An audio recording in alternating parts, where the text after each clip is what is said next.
Chicago, 2011. A cop is murdered. Police and prosecutors swear they have the trigger man. He swears he didn't do it. How far will each side go to prove they're right? Like it's just one bombshell after another, where you're like, what? The story of a PlayStation, a brain-eating amoeba, and the relentless pursuit of justice. Off Duty, out now. Listen wherever you get your podcasts. This message comes from Jackson. Taxes aren't something you can only think about once a year. With investments, planning for tax day is year-round. Fortunately, Jackson offers tax-efficient products. Visit jackson.com for more information on how our products can make your tax bill a little bit less painful. Jackson is short for Jackson Financial Incorporated, Jackson National Life Insurance Company, Lansing, Michigan, and Jackson National Life Insurance Company of New York, Purchase, New York. Howdy, howdy, ho, and welcome to Fantasy Fan Fellas. I'm Hayden, producer of the Fantasy Fangirls podcast and your resident lover of all things Sanderson. And I'm Steven, your bookish internet goofball, but you can call me the Smash Daddy. And we are currently deep diving Brandon Sanderson's fantasy epic, Mistborn. But here's the catch. Steven here has not read Mistborn before. That's right, hey. So each week, you'll get my unfiltered, raw reactions to every single chapter. And along the way, we'll do character deep dives, magic explainers, and Steven will even try to guess what's next. Spoiler alert, he'll be wrong. Newsflash, I'm never wrong. Episodes come out every Wednesday, and you can find Fantasy Fan Fellas wherever you get your podcasts. Hello and welcome back to the Psych Legal Pop Podcast. This is a podcast where we talk about popular culture through the lens of an attorney and a therapist. I'm Brooke Brigham, I'm the attorney. And I'm Tess Brigham, I'm the therapist. And we are here to finally talk about season 18 of Sister Wives, the season premiere.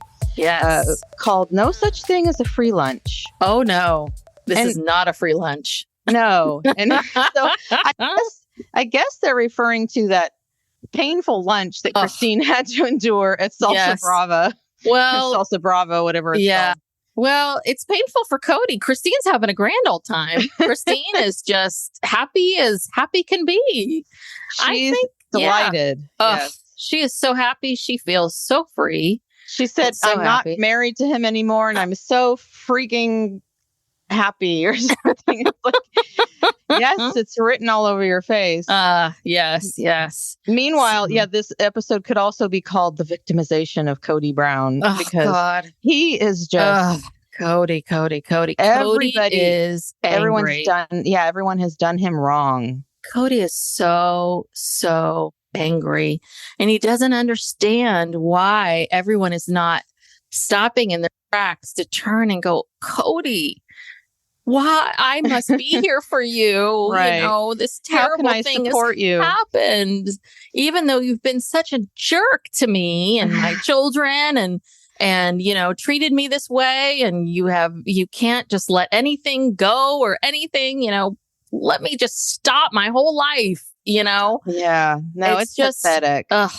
So pathetic. And God, he's a nightmare. I mean, it is. If he can't look at that and see, I don't know. All right. Well, my first issue is this. Okay. I'm sorry. I'm a little mad at Puddle Monkey. So this is literally what? 2 months. After. 2 months after we last So left they basically said, okay, Christine, leave, get settled in your apartment. The minute you've unpacked everything, call us because we're starting to film. We're going to make a little studio for you in your basement. Now, then they woke Kody up from his nap, because that's what he doesn't do shit. He just naps, and for $100 he'll do a cameo for you, a 30-second cameo. But he doesn't have money for Janelle to have a home. And they woke him up from a nap and said, okay, Kody, you got to start recording again. And Cody's like, but I'm still angry. I need to be angry some more. And so why did this take so long to get to us? That we should have had this last spring. We should have had this last spring, and we should have been through this already. We should be on we should be on season 20 or something. Yeah. I'm sorry. They need to close the gap. We need to be moving this. We should be moving. There's too much of a time gap. And it's hard because we're also watching what's happening in real time in their lives, because they're all over social media and everywhere. Yeah, they need to fast forward this, and also the premiere was a little bit anticlimactic in that we have seen upwards of 90% of Yes. this episode already in previews, in the interviews that Christine and Janelle did for People Magazine. And lesson.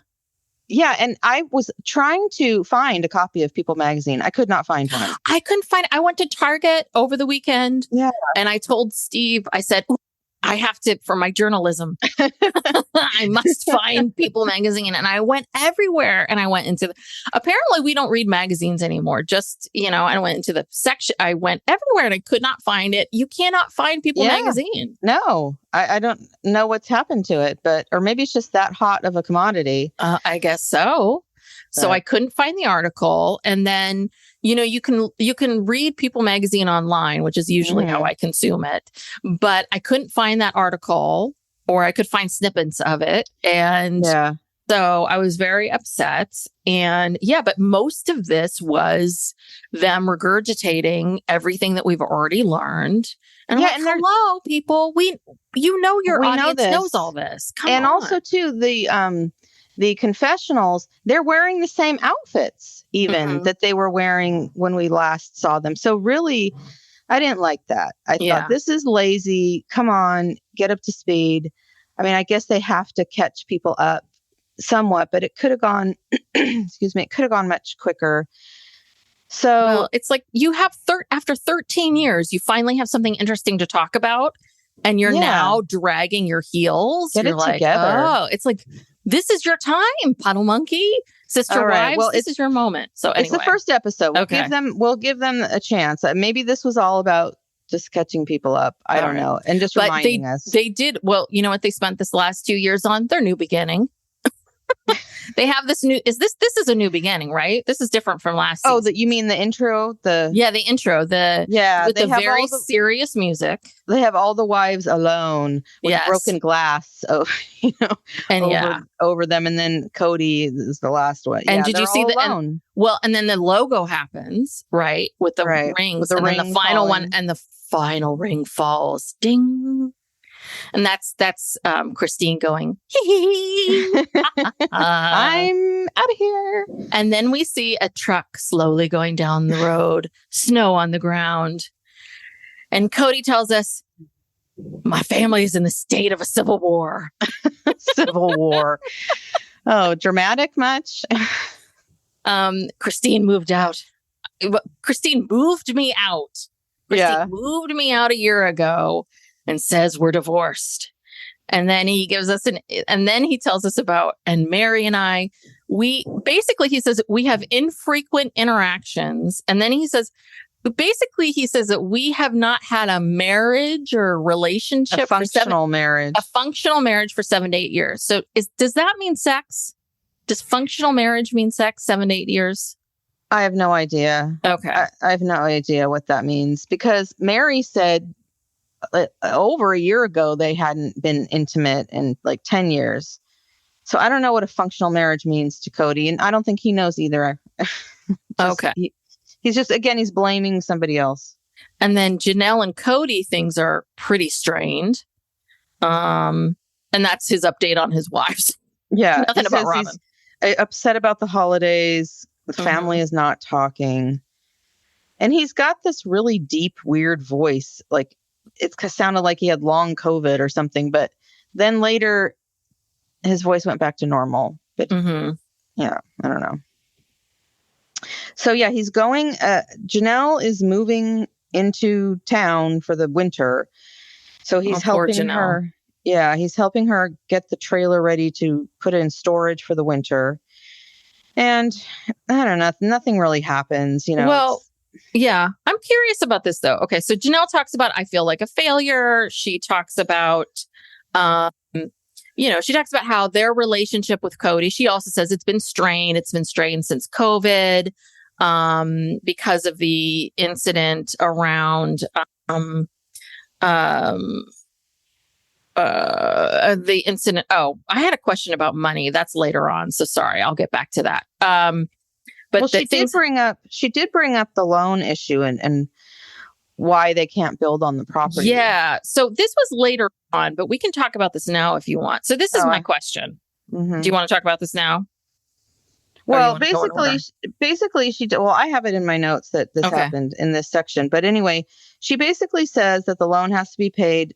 They have 1 year to pay off the loan. Otherwise, they're in default on the loan from the seller, and they lose the property. And that's been the problem the whole time. They can't build until they actually own it outright. And again, it's a seller financed loan. And if you don't pay it when you're supposed to pay it, they just take it back. So we're more than a year. This is the end of 2020. So we're now more than a year from when she recorded that. So we don't know. We don't know if they defaulted.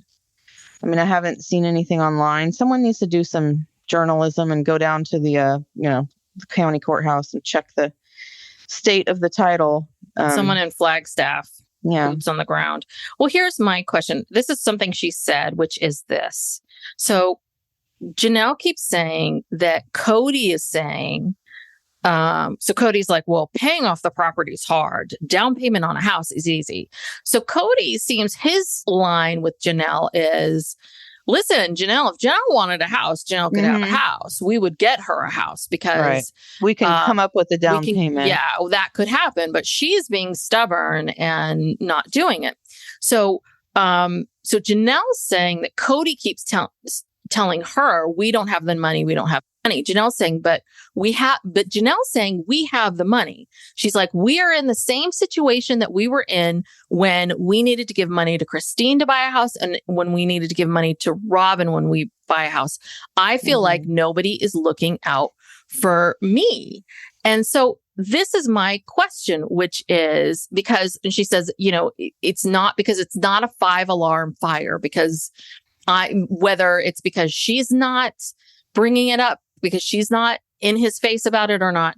So what do they mean by we're in the same, we have the money? So is she talking about we have this big pot of money and Kody's controlling it and he somehow was okay with giving Robyn and Christine money for these homes, but he's not willing to relinquish this big pot of money to pay off Coyote Pass so that I can build there. Because it's a lot more money. It's probably several $100,000. Whereas if you just needed to come up with a down payment, it could be, I don't know, between 20 and 40,000 or however much, depending on what the house costs.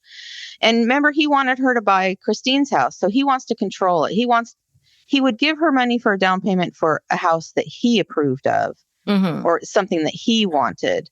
But she doesn't want, she's pushing him. She's like, calling his bluff about this whole Coyote Pass thing and saying, I came here to live on this property. We moved our family here allegedly because we were all going to live on this property. This is where I want to live. So, I mean, she's pushing back, she's she's not, just doing whatever Kody wants. And that's what's aggravating him. Yeah. But this pot of money, so do you think, so I get the sense that what it is that this pot of money that they have is that really, I think that if they paid off Coyote Pass, it would be all their money. And Kody doesn't like this idea of spending all their money on Coyote Pass. Right. Kody just wants to give her 30, 40,000 for a down payment on a house and go away. True. I also don't think they have enough money to pay off Coyote Pass, but I don't know. Who knows? That's all speculation. But the point is, he's trying to control her, trying to control the situation. And she's, getting fed up with it. Anyway, but she kept talking about, because Janelle very much knows everything that's going on with the money. So I was just kind of like, well, what are you talking about, Janelle? Because I thought exactly what you're thinking. I thought they don't have any money. So why do you keep talking about you have the money, that Kody's just holding, she's making it seem like you have the money and Kody's holding on to it. I always thought that you didn't have the money, but Janelle's making it seem, I feel like Janelle's saying, no, we have the money. Kody's just not willing to spend. Maybe. So we don't know. Anyway, that's my theory. Anyway, but things have been very strange. So this is this whole story from last year. This is what pissed me off because I'm like, we're still going on this story of how Garrison called up Robyn and said, could we have our dad back? Because he's never around. And that pissed Kody off. And he wanted Garrison. Was it Garrison and Gabe? Yeah, to apologize. To Robyn. And Robyn was like, I don't really need an apology. But Kody is now talking out of both sides of his mouth because he's saying, well, I don't need an apology, but I want a conversation. But now they're in this is the stupidest thing because it's so weird because they're at this weird standstill because he's mad at Janelle because he feels like Janelle's talking about him behind his back. And Janelle's like, I have to talk to them.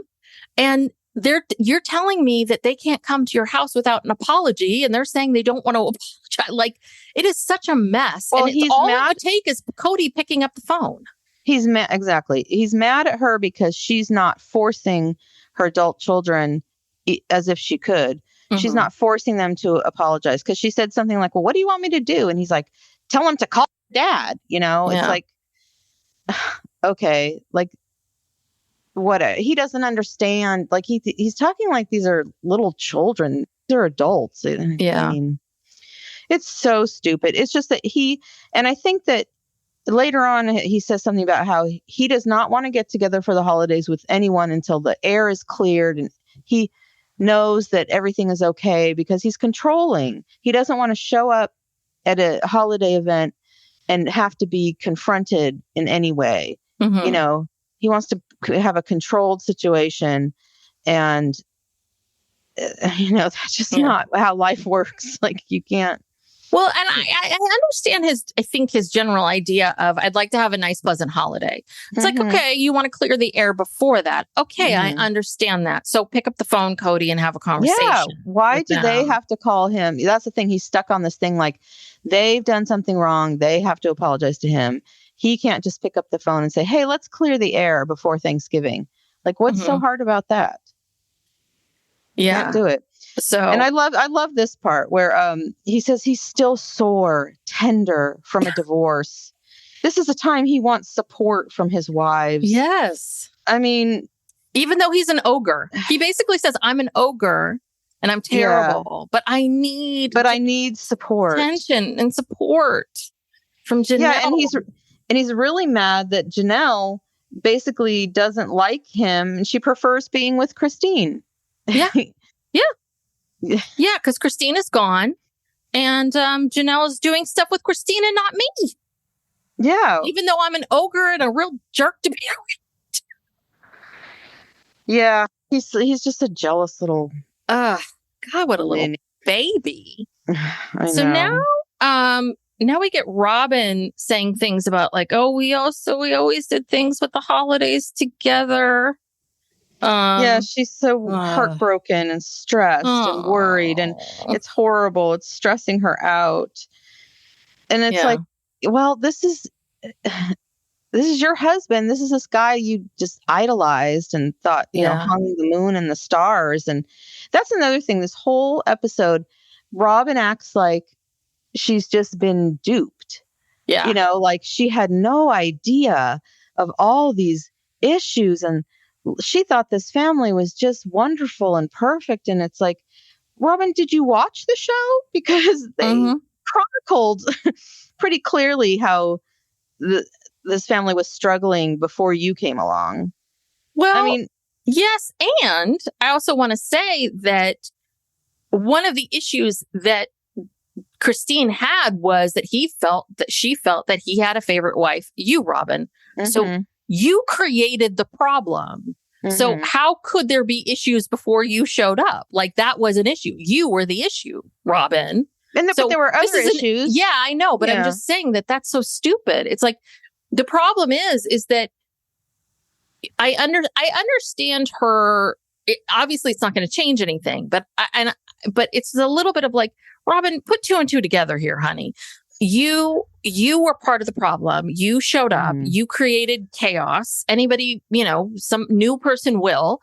And you started to film your lives. And when you film your life, you have this new perspective on it. You were forced to look at it in a new way. Those 2 factors alone were going to disrupt the family in some way, shape, or form.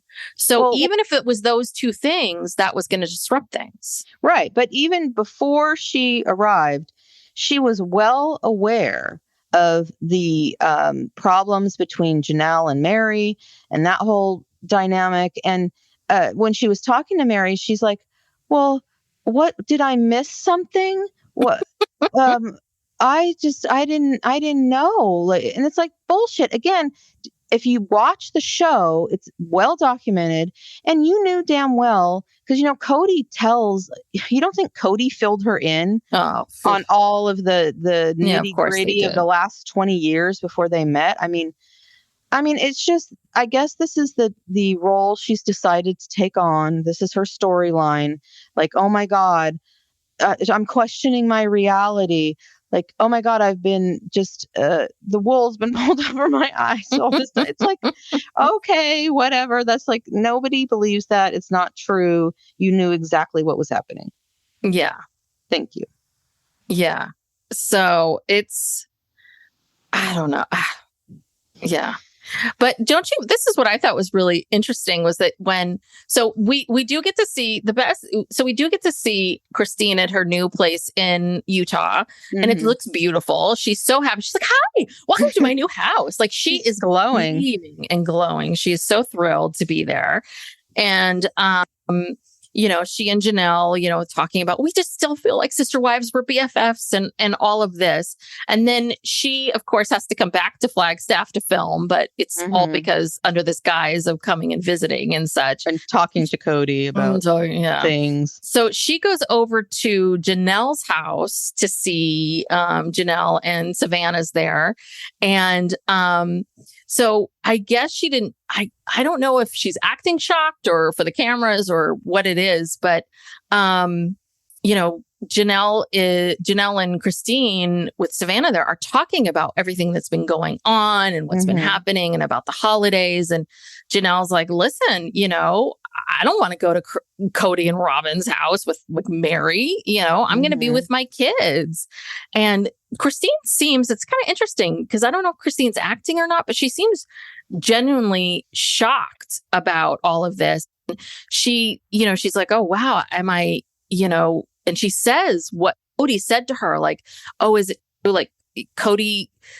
She repeated what Kody said to her about how she's breaking up the family. And did you hear what Savannah went? Whoa. Like she heard her father's words. Right. And Savannah got a little bit of like, oh, this is my dad. Yeah. She looked already knew. Looked very upset by that. Yeah. Like she didn't know. I mean, Kody, he's going around telling everyone that Christine broke up the family. And is talking trash to her kids about him. That's his other narrative. Blaming her for everything as if he had nothing to do with that marriage breaking up. Like everything was great. And she can't break up the family. You know what I mean? Like one person leaving can't, whatever. Yeah. Well, she makes a very good point, which she says, he's blaming me for having a bad relationship with my sister wives, with Meri and Robyn. So why isn't it his fault for having a bad relationship with his children? Yeah. That's way too logical for Kody, that would be. So, yes. And Janelle says that this is what goes back to this whole thing that Kody feels like Janelle is undermining his rules and is preventing him from seeing his kids. And Janelle reveals, which I think is one of the new things that she reveals. I don't know if this was in the People magazine article, but that she can't be in a full relationship with him if he's estranged from the kids. Yeah. And I think this is the big thing that I think Kody never thought could ever happen, which is, she's going to pick these kids over me. Yeah. Yeah. You're right, Kody. These women are picking their kids over you. And guess what, men? Women pick their children over you. Yeah. A good chunk of the time.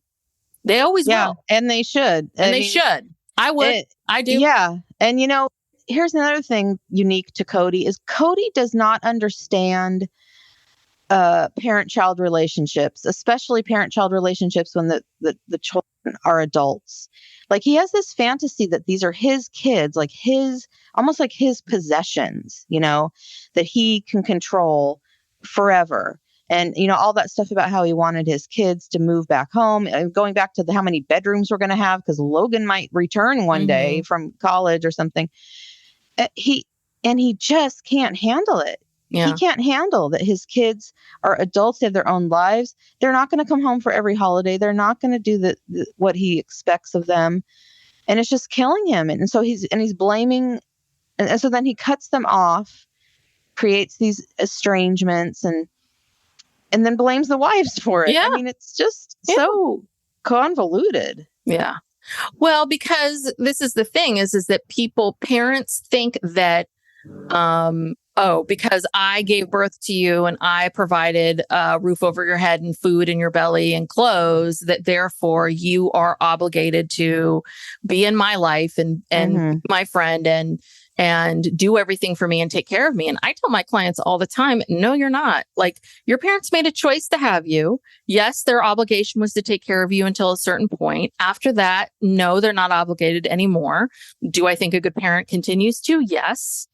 Did my parents? Yes. Do my parents continue to? Yes.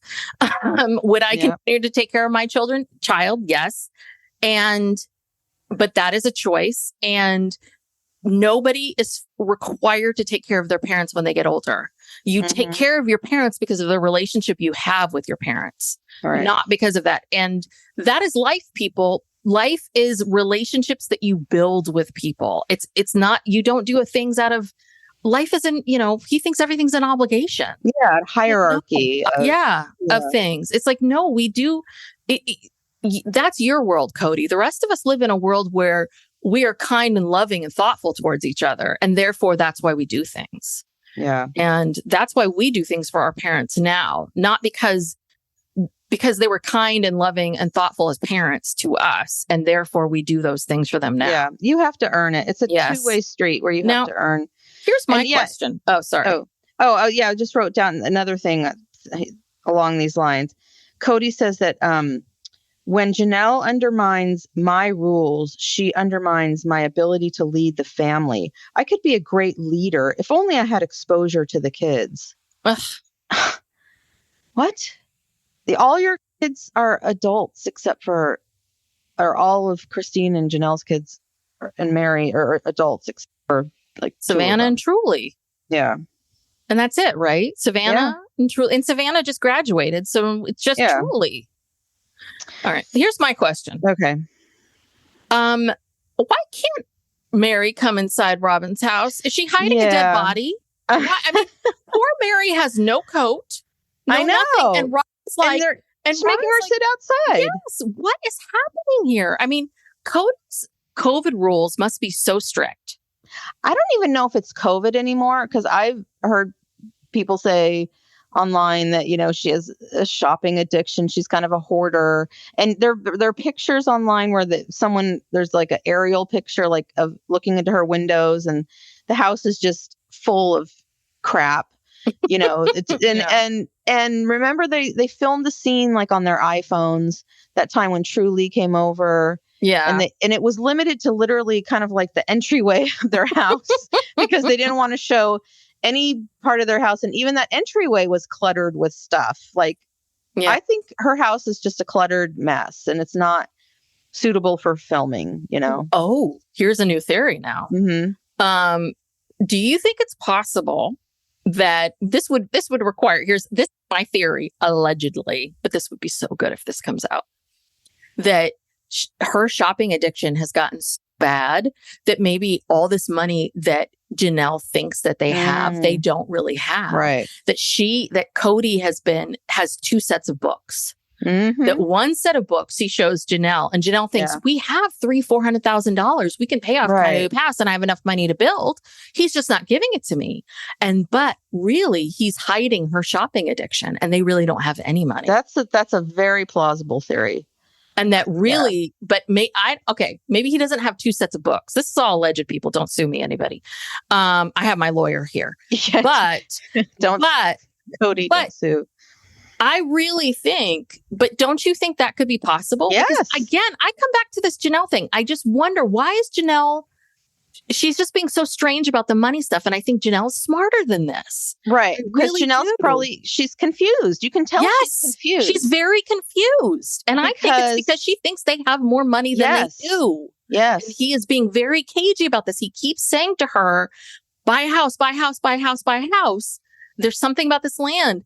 And because I don't think we all agree they don't have the money, but she keeps saying, but we have the money, we have the money. It's like, I don't think you do. Yeah. This is my theory, people. And it will come out eventually. Yeah. So here's my prediction on Monday. Well, then, so Meri can't come inside. She has no coat. So Robyn goes in and gets Kody's coat. But she doesn't even get to go into the entryway to warm up. She has to wait outside while Robyn goes in, gets the coat.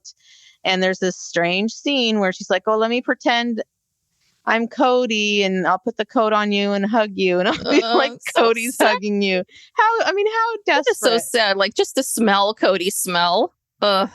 Yeah. I mean, what do you think Kody, Kody smells like? Bitterness and hair product. It's bitterness and his 19 hair products and like whatever they sell in what's that group he's part of, the manosphere or whatever it is. The manosphere. And anger. Yeah. And maybe some Axe body spray. Yes, an Axe body spray. So yeah, Meri got to have Kody's scent on her again. Yes. So they're very happy. So their big thing is, so Robyn's like, well, I guess we should talk about Thanksgiving. I'm like, ooh, this is going to be a fun time. They talked about last year and how small it was. So we see clips from last year. Oh boy, that was sad. It was, and how small it was. And then this was my favorite. Robyn's like, what's that word when your whole life's falling apart? And I'm like, I don't know, dumpster fire, disaster. Like, they're trying to think about words. Like, what's the word when you're overwhelmed and things are just. It's called being married to Kody. Yes.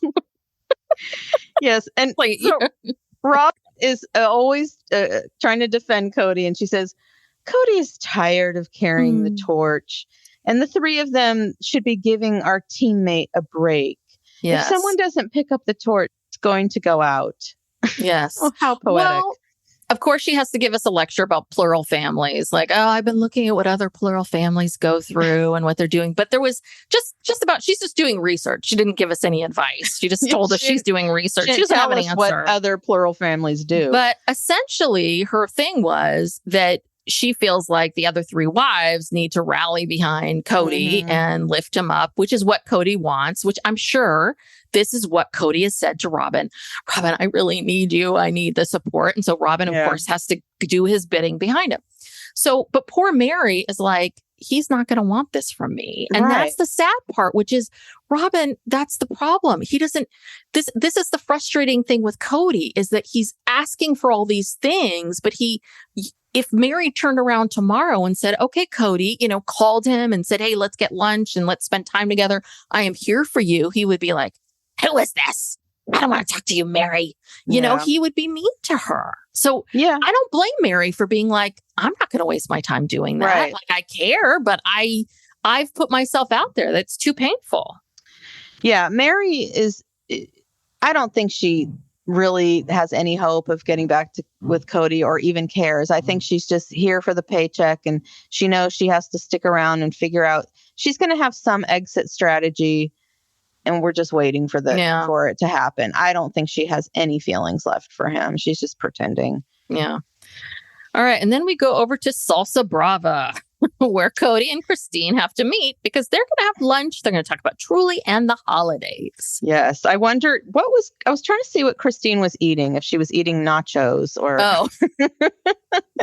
Since it is a Mexican restaurant. I think next episode we get to see what they eat. I don't think they order in this episode. There was something on the table, but I couldn't see. Maybe it was some kind of appetizer, chips or something. I don't know.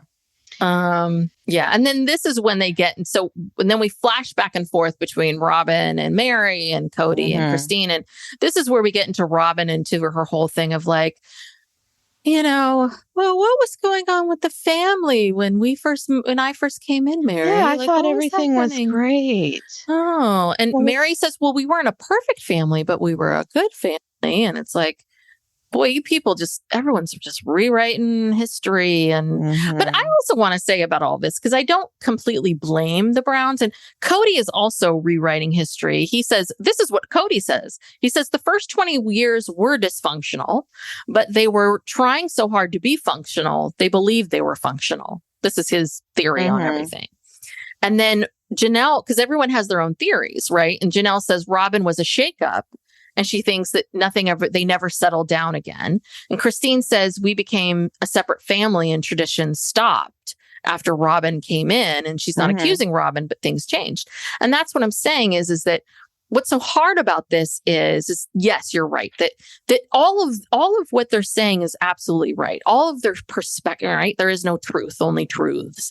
That all of their perspectives are correct in this. And this is why it's so inane for Robyn to be going in this, like, what do you think would happen? And it's like, no, that yes, they were dysfunctional for, because we are all dysfunctional in our own ways. And we do stay dysfunctional for a long, long time and we do convince ourselves we are functional in our dysfunction, because sometimes, especially when you have a lot of kids and kids in general and jobs and life, you're just trying to get through the days and survive. And I'm sure it was like that. And I do agree with these other things too, which is Robyn did shake up the house and they were on this TV show and they had to quote unquote, and then they had to move. They had to flee Utah, and they went from living all together to living separately. And these wives went from being in Utah in a traditionally plural family in this very religious area to being in Vegas, living apart. Exactly what Christine said. I became a single mom.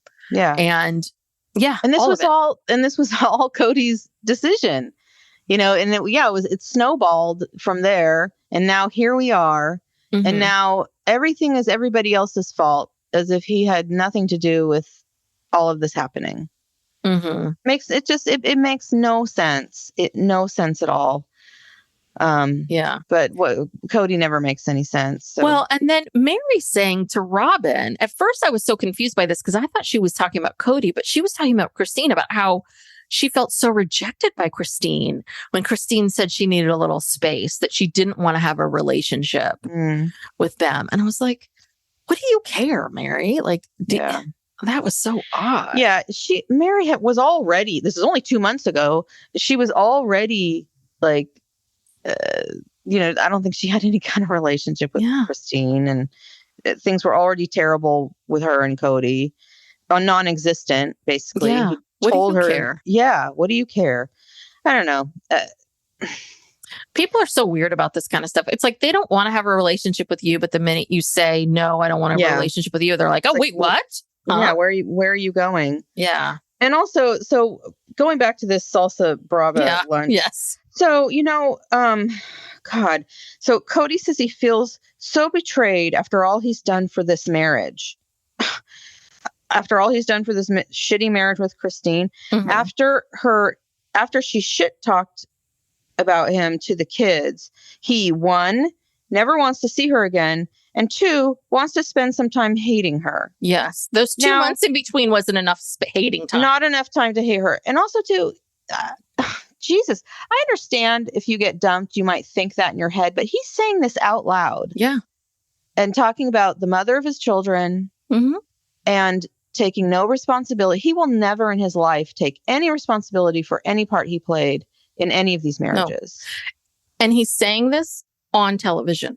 On television. No self-awareness. Yeah. So someone might say, because, we get on this microphone, on this podcast, we don't, not thousands of, like people are listening, but like not nowhere near how many people are watching TLC. Watching Sister Wives. Yeah. Yeah. But I mean, you might think a little bit about what you're going to say here and how you're going to present things here. Like, whoa, Kody, you're not thinking at all about, and you're not thinking about how, that is very harsh. And wow, I also have to say that I think it's always really telling with people I think everyone has the right to feel disappointed. I think everyone has the right to feel angry. I think everyone has the right to feel whatever you're going to feel when crappy things happen. And yes, Kody absolutely has the right to his feelings and to feel brokenhearted, to feel mad and angry and sad. I think what's always really telling about people is how long they stay in it and then what they do about it afterwards. And I think it's always fascinating when people when they stay in it and they can't hold get these out of grudges. it. Yeah. Yeah. They cannot process their way out of it, and they can't, or they can't recognize I'm in this too long and I need to move forward, or I've got to figure out how to get past this, or I've got to do that. I just think it's really interesting. Like, wow, 2 months of hating and you still feel like I need more hating time. Like, how much hating time do you need? I know. Because you've been so mad at her for so long. I know. And of course, with Kody, talking about holding on to things, all roads lead back to COVID. He's still okay.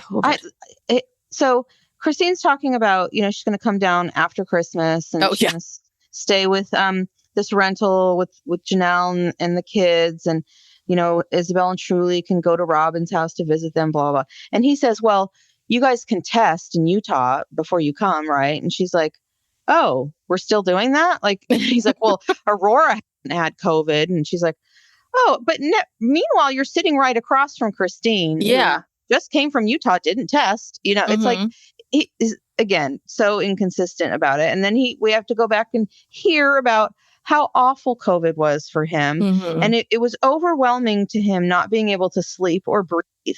Okay, I was in the fetal position on the floor sobbing. I'm not laughing about it because Christine's laughing at him. She's literally laughing in his face.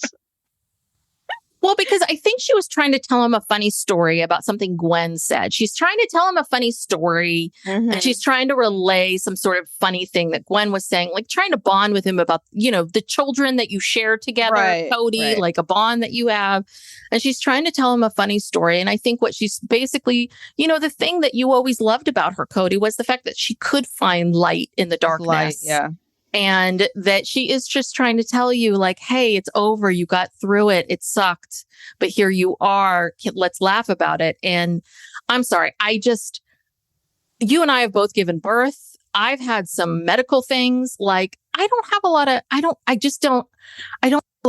not had COVID, knock on wood, but like, I just don't have a lot of empathy for you, Kody. I'm sure it was horrible, but a lot of people go through a lot of worse than you, Kody. Yeah. And a lot of people go through a lot of horrendous medical things, medical things that last. My thing lasted a year and a half plus. So I just want to say 2 to 3 weeks would have been a breeze. It would have been a walk in the park. So, okay. Yeah. And I can laugh about it. Yeah. Christine says, "Sorry to laugh." And he says, "You're mean that way. It's okay." And I was just like, ooh. And she has this look on her face like, okay, how much longer do I have to be here? Yeah. Like, What's can we contract say? Can we finish this conversation so I can leave? Because God, that's the thing. She was trying to be pure light and he was just pure darkness and pure, like that energy. I could just feel his energy and like, I mean, he's just, he's awful. She's like, I got to answer this Tinder message from this guy, David Woolley. He wants to meet me. Yeah. I need to move on. I've got a first date with a David back in Utah. I got to get out of here. This guy might be right for me. God, she must be so happy to be with David. He just must be fun and love and light and joy and like the opposite of Kody, the anti-Kody. They're just having a great time. I hope David is everything everyone says, because I just hope she's having a great time. I really do. Because this is just misery. Well, we found out the timeline. I think it was in the whatever was online from People magazine that they started dating in October 2022. Oh, so it's another year after. Yeah, it's another year, a little bit less than a year. And then he proposed to her in April of 23. So okay. Okay. November, December, January, February, March. So like 6 months they dated. I still think it's a little quick, but okay. It's fine. Yeah. But yeah. So But they've been together a year now. Okay. I'm fine. They've known each other a year. Nothing weird has come out about him. So I'm good. I'm happy. He's not some year has opportunist. Passed, we're not hearing anything weird about him. So I'm very happy. And apparently they knew each other. I think they were friends for a long time before they started dating. But she met him on a dating app. Oh, okay. So maybe she couldn't be public about it for a long time. Maybe. Yeah, I think so. I mean, I think because I don't know if it had anything to do with the show or if she just didn't want to go public yet. Yeah, she probably wanted to see if it was going to work out. Okay. But gosh, she's so happy. She's like, I'm not married to him anymore. And she talks about what a baby he was when every time he got sick. And she's just like, oh yes, that was another thing. I get to leave this restaurant and just never have to interact with you. Yes. You know, pretty much very minimally, for the rest of my life. Oh yeah. So she's thrilled. So happy for her and happy that, Janelle is out soon. Well, you know what it is? I bet you anything that Janelle saw. I think Janelle. She said that. I think she did because I think I think Janelle saw. Oh, so this is my theory. And maybe I was right. Then I think that Janelle saw how Christine, the light switch with Christine, the minute she pulled that plug, and I think that is people. I mean, this happens a lot with, right. Our brains don't know if we've done something or not. Right. Mm-hmm. And so they don't know the difference between thinking and doing. Yes. The brain doesn't know. Yeah. And the idea of leaving Kody is so scary. Yeah. And I think that she saw Christine and saw like, oh my God, that was so difficult. And I saw that, but then, oh my God, 3 months later, she survived. Yeah. She survived. And look at her now. Thriving. If I can get there. In 3 months, holy moly, I can do this. She said that on the People video online or whatever I saw online. I gotta read this article. I can't find it. She said that Christine, seeing Christine basically gave her the courage to also say, hey, I can do this too. Mm-hmm. Good. Yeah. Good. So, Christine, the fighter. All right. Well, this is very exciting. I'm glad this show is back. I'm annoyed with Pedal Monkey. I feel like they need to hire double their staff and get editors. We need editing. You need to edit. We need to close the gap. Close the gap. We need to close the gap. We need content. We need to be filming them 24/7. We need to be editing 24/7. We need constant things. We need like on Big Brother where we have a feed. We need a Kody. Oh God, a live feed. A live feed. I just need to be watching Kody. The McMansion. I want to watch Kody and I want to watch some of the other people. I just want to see what's happening here. Yeah. I need to get into the mind of Kody. Well, I can't wait to see how this Thanksgiving and Christmas season goes. Looks like Lordy. Did they have any scenes? I don't think they had scenes from the next episode, did they? They did. Well, they had scenes for the whole season. Okay. Probably stuff we've already seen. Yeah. But hopefully next week we'll have more news, juicy new revelations. Keep it coming. So, thank you so much for listening. If you enjoy our podcast, please subscribe and also give us a 5-star rating and review if you could. And we are on social media, Instagram and TikTok at Psych Legal Pop. And I think in the future, we may be able to get these out Sunday night because it starts at 7 our time. So I think it's not 10. Yeah. Like they said, it's 7 o'clock our time on HBO Max or whatever. I think we could probably try to get this together. We got to figure it out, but we're trying here. So Sunday or Monday, we'll figure it out in the next couple weeks, but it'll be there. And if you just subscribe, you'll just get it whenever it comes out and don't have to worry about did they get their shit together this week and record it on Sunday. Listen, this was a rough one. Brooke's down in Southern California. Brooke was in a hurricane last night. I survived a hurricane and the internet Hurricane Hillary. Yeah, the internet held and it might be a little spotty, but yes, there was no way I could miss out on this. So we went through a lot to get this to you here. So yes, we are figuring this out. We were really hoping that this would be dropped first thing in the morning. So I don't know. I guess it's going to be 7:00, but we're going to try to get it to you ASAP. Yeah. All right. Okay, Sounds good. Thanks. Thank you all. See you soon. Bye. Bye.